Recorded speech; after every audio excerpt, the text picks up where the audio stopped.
Hey, what's up, everybody? It's Chad Shanks with Neighborhood Bicycle Shop over here in Norman, Oklahoma, and I am showing you the Gambler Category 123 Crit in Bixby. This is the first crit of the year. Everyone's super excited, of course.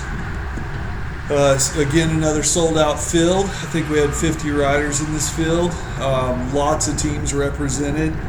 It's really fast right off the bat, of course, as it always is in a 1-2-3 field. And in this field, we've got representation from Team Cura, Team Topeka, Team Center, Team Sound Pony, the Bike Lab.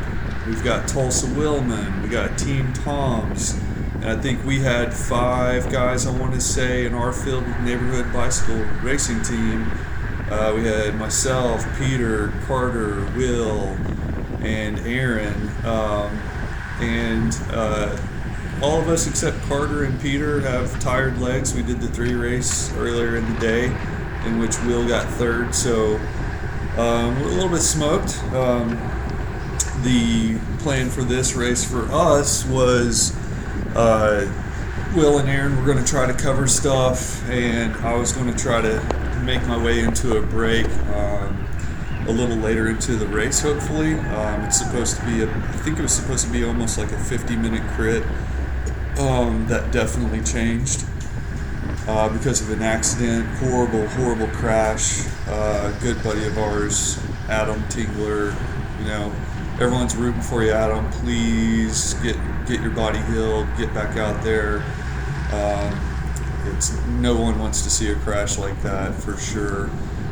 Just a fluke deal. Adam's a really good bike handler. He's not known to be squirrely in a pack. Just kind of a unicorn crash, unfortunately. I'm not exactly sure what happened, but I think a cone might have been involved or something. Just really bad deal for Adam. And man, I know that everyone I'm talking to around town and via text and phone call are all wishing you a very speedy recovery. So we're rooting for you, bro. Get back out there. Hope to see you soon. Hopefully you can poke your head out at Tulsa Tough and let us know how you're doing as soon as you can. All right, take care, bro. So we're into the race now, and obviously it's going really fast. I can't even see what's going on up the road. I'm just trying to get settled in. Definitely not used to racing, and not used to racing twice in one day. So the earlier race, we had an average speed of 26.6. In the Cat 3 race, with a 309 normalized power. This one, at the end of the day, I believe it was, I'm looking at my data right now, I think it was a 27.7, I want to say, and a bit higher normalized on this one. Let's see here. Yeah, 27.7 average pace, and I had a normalized power of 319. So a little bit tougher, but definitely a big field, still lots of drafting, so could have been harder. A smaller field might have actually made it harder in some ways, but with the big field, it definitely made it kind of tough to move up. It was like racing a big race. Normally early in the season in a small town, you might not have half this many people, honestly, but with everybody jonesing to ride, 50 riders, it's almost like being in Tulsa Tough. I mean, we were flat out hauling. So my plan was, I'm just going to sit in and try to move up slowly but surely, try to play it safe. We were assuming a lot of crashes throughout the day, just because so many riders had been riding indoor and hadn't made it outside. But all in all, aside from just a few bad mishaps, it was actually pretty safe. So probably could have started closer to the front, probably would have been fine, but golly, they started so fast, it was just ridiculously blistering fast right off the gun. So you can see him, picking off one or two riders here and there, and I'll continue to do that through the race. That's kind of my style. I'm the tortoise. Always kind of sneak in at the last. Never usually the one to go from the gun. Not that I haven't done it, but it usually doesn't suit my riding style. I have to run the choke on for a long time and before the engine stops sputtering and starts running smoothly. So I'm going to follow wheels, and if I can find a free ride or an easy way to move up, I'm going to take that opportunity while trying not to stuff anybody or anything like that. So yeah, that's the deal. And Carter and Peter were kind of, we talked before the race, and they were kind of second guessing their fitness. I know they're fit, but they didn't know how their race shape would be, so they're kind of also playing a conservative card. We knew that there's a lot of horsepower in this field. I've raced in this field for many, many years. I don't anymore typically, but I know all the usuals, and most of them were out today. So had a few guys marked that I did definitely want to try to go with if they went also. But as you can see, moving up was just not, you couldn't just go from the back to the front in a half a lap unless you're like Brad Huff or something. But I can't do that, I should say. So I'm just following along here. And at this point, I assume that some type of breakaway is probably starting to form, but the pack's rolling so fast. You can see we're doing over 30 miles an hour, I think. If anything is a way, everyone's still really, really motivated. It's still early in. We're not even, I think, 7 minutes into the race at this point.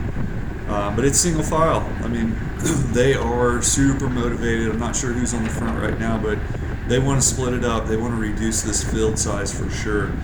And I can't blame them. That's definitely a smart tactic. I'm going to guess Sound Pony's probably up there charging. And if I had to guess, I would say it would be either Jake or Seth or both of them. But I can't see that far up, so I'm not really sure. But one can assume that it's somebody with quite a bit of horsepower up there. So yeah, we'll just kind of sit in and see what happens and let it play out for a bit.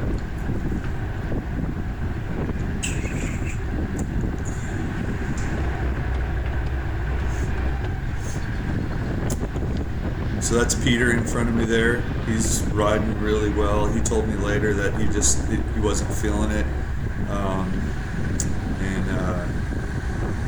He looked like he was riding good to me, but some riders in front here opening up gaps, so we're going to go right on around. And again, there's that KCBC guy. If anyone knows who it is, call him out.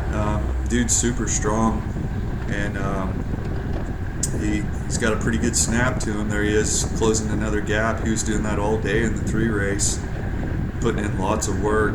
Man, if he just had one or two teammates that could help him, I'm pretty sure that guy could get himself on the podium pretty easily.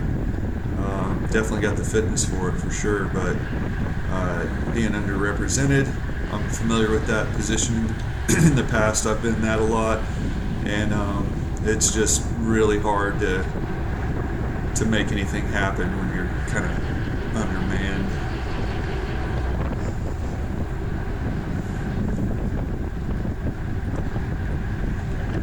Moving up some more.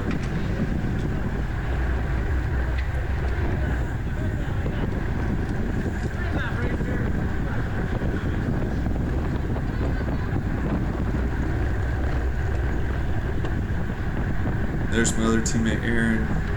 He told me later that he was definitely feeling a little fatigued. That 3 race, it was pretty hard. I only had a higher normalized power of 10 watts for this race than I did in the 3-4 race. So, it was pretty significant. So we definitely had some tired legs, and doing those big responses where you got to touch up over 800 to 1,000 watts were for sure stinging pretty good. So it definitely wore on all of us really quickly. Thankfully, though, I got an old body, and here we go with the crash. Unfortunately, that's when Adam went down, and we were all pretty shook up, honestly. We didn't really know what to do, if we should keep going, if we should stop. I know that people were there on the scene. I don't have any medical history personally. I don't know CPR or anything, so I thought it best to stay out of the way and just stay in the race. And I knew that they had quite a bit of volunteer help on the course, so I was hopeful that they would get him up and off the course. And in seeing him on the ground, it definitely, if you look at my shadow, I turned my head and looked several times, and I say in the video, he's hurt. He's hurt bad. And I've heard some reports coming through. I'll not speak to it because I'll let Adam or somebody who knows him well speak to it. But I believe he did suffer some pretty severe injuries, unfortunately. But we don't really know what to do, so we just keep racing. That's kind of always the MO, to just kind of keep rolling and leave it up to the officials. That way we don't put anyone else's safety at risk at this point. We did, some riders did stop. My really good friend Ryan Holzberg stopped to help him and to get help, and which was a great move, and so did some others. And thankfully we had some doctors there on the day that stepped in and helped as well. And so we just kind of keep rolling. And so, my plan was at this point just to kind of keep moving up, and you can see I just kind of keep doing that. I'm just moving up, and making sure that when those gaps open, just close those gaps and stay tucked into the front. And then I'm hoping to look for an opportunity in the future. So it's starting to bunch a little bit, and I noticed that, and so I'm like, definitely got to stay tucked in and look for that opportunity for a rider who might jump across to the break that would be going up the road. And so at this point we're still basically just hauling, honestly, so there's no reason to try to force anything at this point. So we're getting flagged because the rider's down. He's still on the ground at this point. So it's a bit confusing. You see the bunching going on. We're still going fast. We're still doing the racing thing, but everyone's a little bit confused on, are we stopping? Are we not stopping? Or what's happening here? So we're still racing, and so we'll keep it rolling.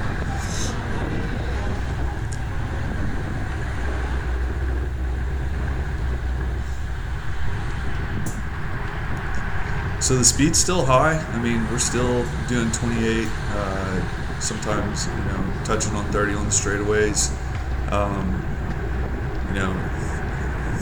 It's not as fast as it was in the very beginning.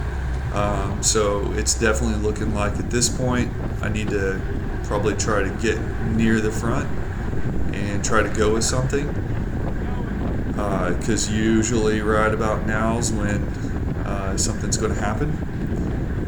But you see the four-wheeler coming backwards on the course. That's definitely a sign that something's happening. And we're getting flagged again.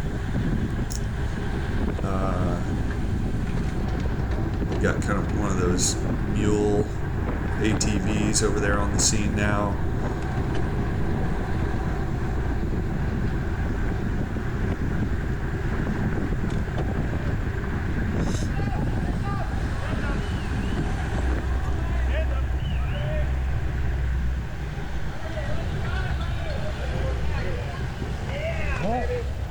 So now we're getting everyone right as I was getting ready to move up. We're getting the stop.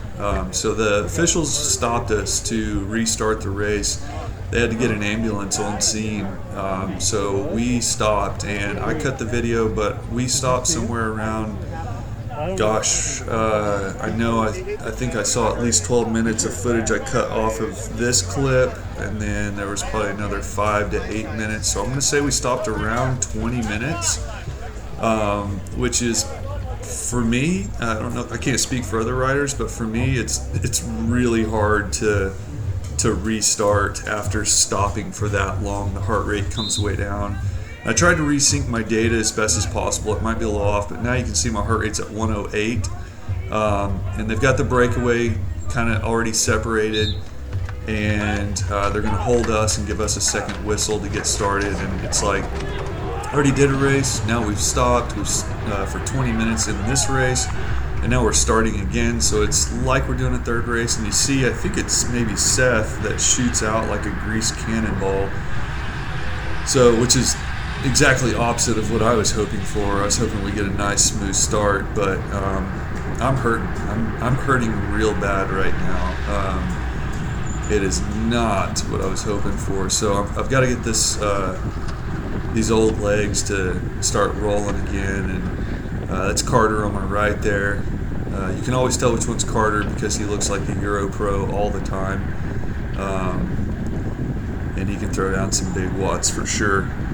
So half a lap in, and we're already doing 32 miles an hour on the straightaway. So it's pretty brutal right off the bat. I'm definitely feeling it for sure. The heart rate's shooting up. We're gonna have to jam out of this turn again because we've already got some riders splitting off the front who are trying to bridge up to that small breakaway group, which was where I was hoping to be right before we stopped. I wanted to be trying to bridge up as well. I definitely, because Peter and Carter were second guessing their fitness and knowing that the other guys had a race in their legs, I definitely knew that we'd probably have to go to something, and that the ability for us to kind of go offensive, we probably didn't have the horsepower for that. So we were looking for that bridge opportunity, and we knew there would have to be a bit of luck involved as well, just because of the amount of horsepower that this field had in it on the day. There's already some riders trying to bridge across. Some alarm bells are going off for sure, and but as with racing, you can't do anything dumb. That won't help. So you just gotta wait and look for that opportunity, and make sure you don't burn any matches unnecessarily, because we don't have a lot of matches to burn, having had a race already in the legs. So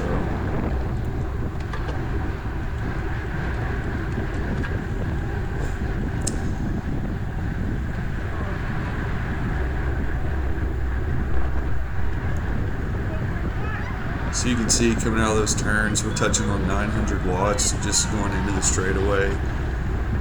There's only so many of those I've got in me, and I'm kind of already running on the reserve tank at this point. But also I know when you're hurting, usually so are the riders around you. So we've got, the front's getting a little bit splintered. You can see that. There's some gaps opening up. So it's looking a little risky. Got two going across to a pack of 5 or so, and some others kind of hurting to close the gap. So it's looking like it's time to split it up. But we're doing 32, and there's some riders who are starting to fall off, and so we got to go across to that and kind of weld it back on. So there's a rider I was definitely watching for. I believe that I believe is Cagle there on the inside in the Topeka jersey.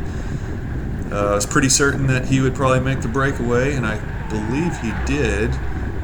So I was looking to hopefully get in chase group with him. That was kind of my goal, whether I instigated it or he did. And that was kind of the rolling the dice and hoping to get lucky move right there. So I'm going to keep my eye on him a little bit.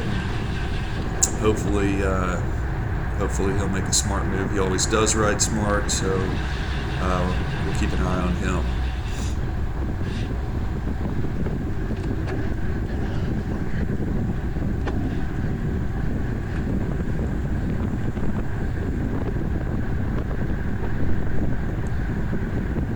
Big effort out of that turn. Not sure who's up there driving it super hard, but we hit over 1,000 right out of that turn. Ouch, that for sure hurt. And we got a Hodges rider coming off the back. Not sure who that was. So I'm going to come on around, coast into this turn, take some big gulps of air because it's brutal. And now I'm not sure. That might have been Eric Franklin actually. They both, he and Kegel both have ginormous quads and calves, so it's tough to tell. Eric's obviously taller, but that might be Eric in front of us. Also a rider to watch out for. Eric's got enough power that on the right day, with the right move, he might even be able to go across solo.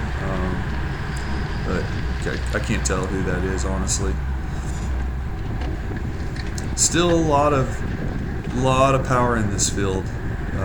Lots and lots of ability to get across at any point in time. So I missed some instructions. I did not hear the race officials say that they're going to cut it short. So at this moment, I'm still thinking that we have quite a bit of time. So I'm just kind of slowly moving up and looking to kind of slot into a more comfortable position up near the front and watching those two riders go. And that's kind of what I was looking for, was a little splintering off the front and to be able to go with something like that. And it's always a crapshoot, but eventually I definitely feel like one of those is going to go across. Watch, boom! Y'all see John Brest on the right there? Super slick BMX move. I used it as the cover photo. He bunny hops to the left to clear his pedal from the curb and doesn't put anyone in risk at the same time. That's skill right there, folks. Y'all should watch him ride when you're racing with him. He's not immune to crashing. Everyone can crash, of course, but he definitely has some top-notch skill. Ridden with him quite a bit, ridden with him on the mountain bike trail, and it's always fun to watch.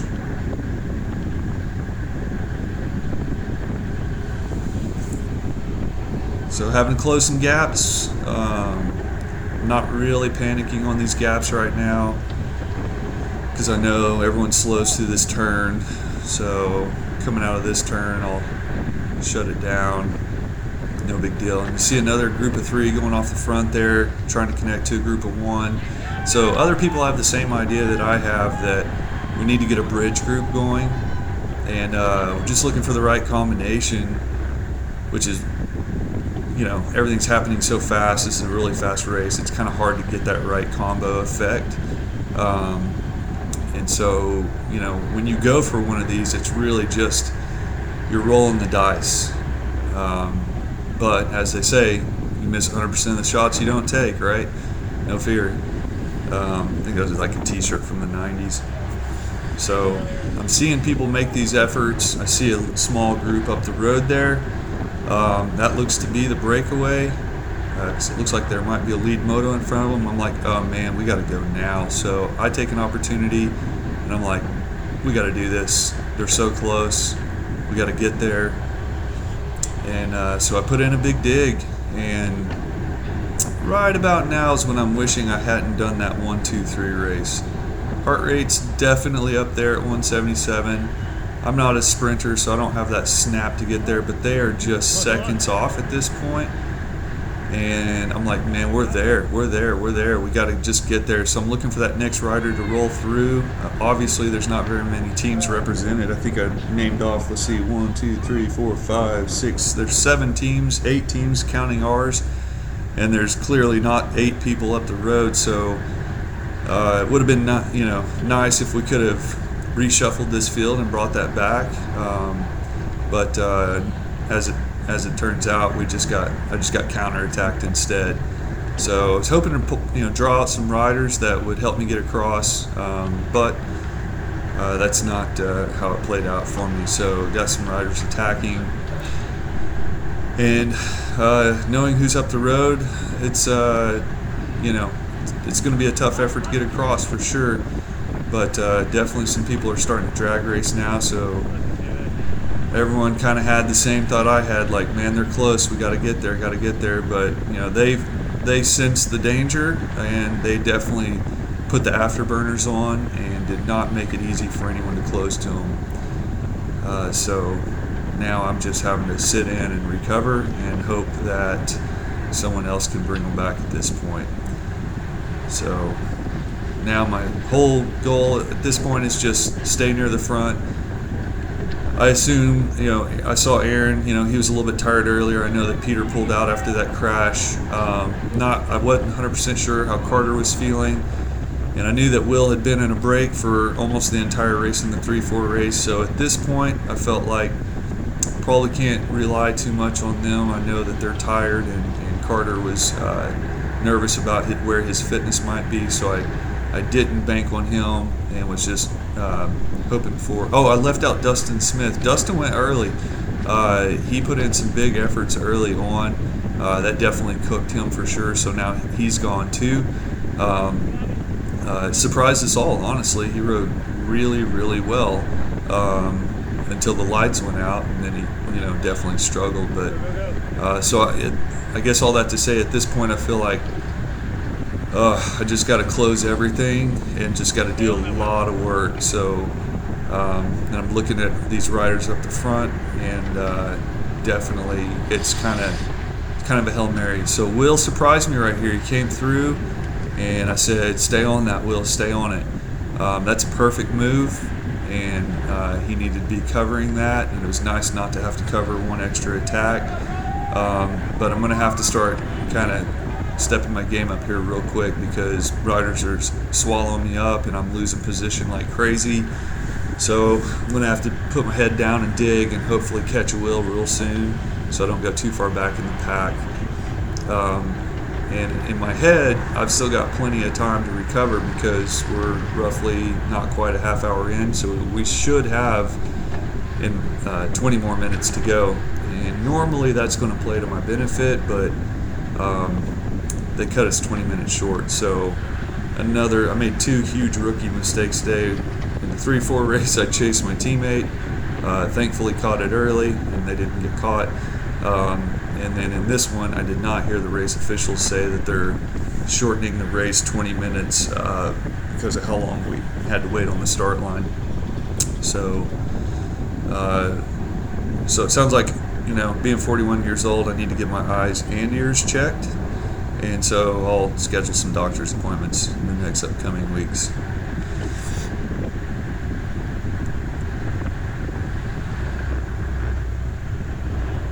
So in this clip, my data might be a little off. All the data is correct, but the timing of it might be off with the video a little bit. Had to chop down a lot of the video because I left my GoPro running on the start line while we were standing there. And then I, after 15 minutes or so, realized that I had done that, so I stopped the video and then had to chop that out, and it was really hard to data sync it back up. But if it's not looking like it's correct, it should only be a second or two, maybe 3 seconds off.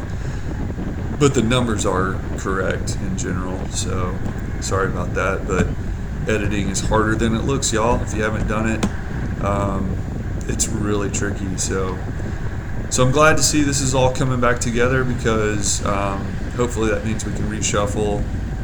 I've almost got my heart rate below 170 at this point. That's definitely, if I can get in the 160s, I'm more comfortable there for sure. And that split off the front looks like it might be coming back, so very happy to see that. We didn't catch the breakaway, and they definitely put some time into us. Some riders did make it across, I believe, but it was not me. So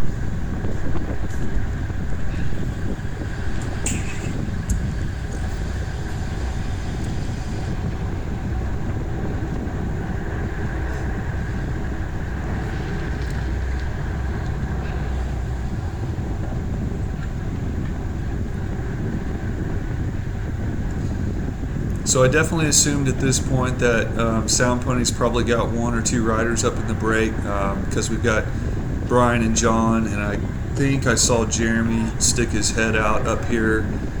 They're doing a lot of patrolling, which means they're going to obviously try to cover anything that's going to go.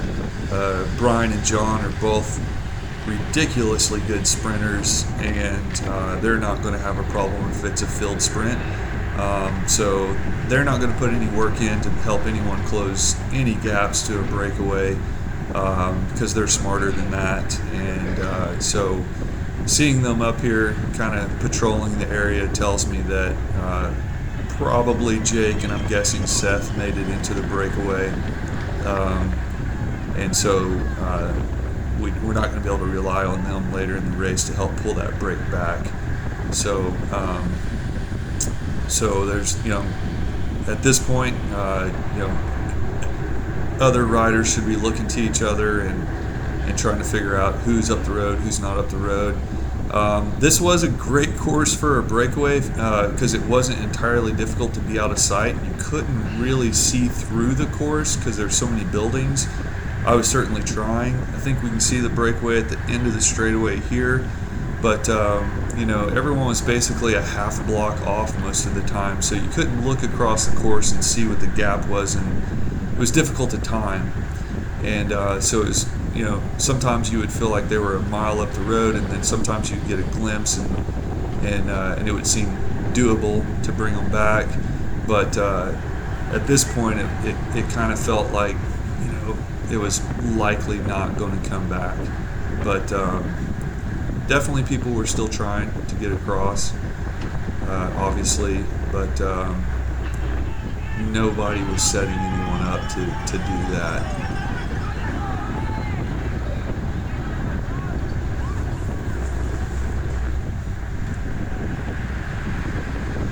So I'm feeling pretty comfortable here. I like my odds now. I'm sitting in the 160s on the heart rate, sitting in, drafting pretty well. We're catching glimpses of the breakaway. It's not too terribly far up the road. And I'm thinking, cool, we got 20 minutes to go, 15 minutes to go, roughly at least. And I know we still have quite a bit of horsepower in the field. It's a rider that's going to go for us. I'm just going to sit on a wheel.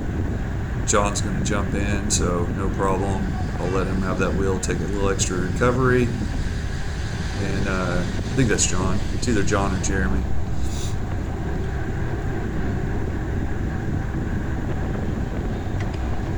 Nice and smooth through the turn. No big deal. We got plenty of road to go.